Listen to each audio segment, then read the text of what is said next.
the view that the current financial crisis has fundamentally altered the structure of the world order, with a declining America, a resurgent Russia, and a rising India and China?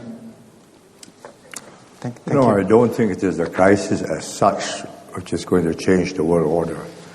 Even without this crisis, the world order would have changed, say, in 10, 20, 30 years. It was the natural growth of the Chinese, of the Indians, maybe the Brazilians, if the Russians keep on having oil, then also the Russians. But the Russians are an old power. By 2020 or 2030, China will have a GDP which will equal America. And by 2050, she'll have a GDP per capita about half of America, although her population is 4 times. That means the influence, markets, people around the world, especially governments, project a course forward and say, what will that position be in 10 years? And so you know that in 10 years, regardless of this financial crisis, China is going to be that much bigger. She was growing at 8, 9, 10, 11%. America was making 2, at the most 3%. But this financial crisis, of course, has shortened the time frame, probably by 3, 4, 5 years. But I do not believe the Americans are finished. I think they are still a dynamic economy.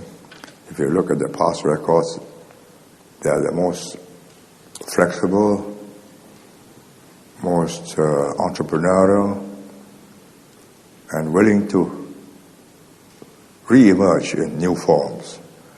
So they lost their manufacturing in 1980s and 1990s to the Germans and the Japanese.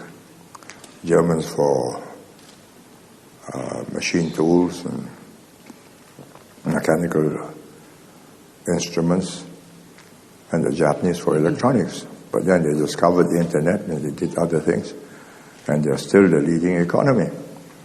And they have that kind of capability, and they're attracting talent from all over the world. So if you go there, you'll find that every other research lab in many of the professions, half are foreign talent. It's difficult for China to create that kind of environment because 1, culture, 2, language. The American culture is all-embracive. You can come in as a migrant, you can speak with your accent, but as long as we understand you, well, we accept you as an American.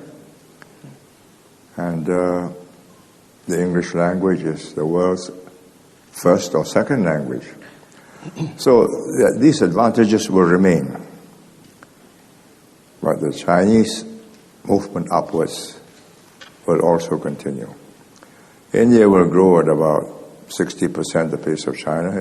Today its GDP is about half, well, 1/3 really. But it's a very large country, 1 billion people, and the top layer are very capable people. So you find 2 million Indians in the U.S. But why they have allowed themselves to be deprived of these 2 million Indians, I do not understand. I think it's a loss for India and a gain for America. But they have left because the infrastructure in India is very poor, children's education, their personal sense of fulfillment, and that slows India's development at least by 30-40%, losing that talent. So I think the financial crisis has nothing to do with this. This is a long-term trend. Thank you.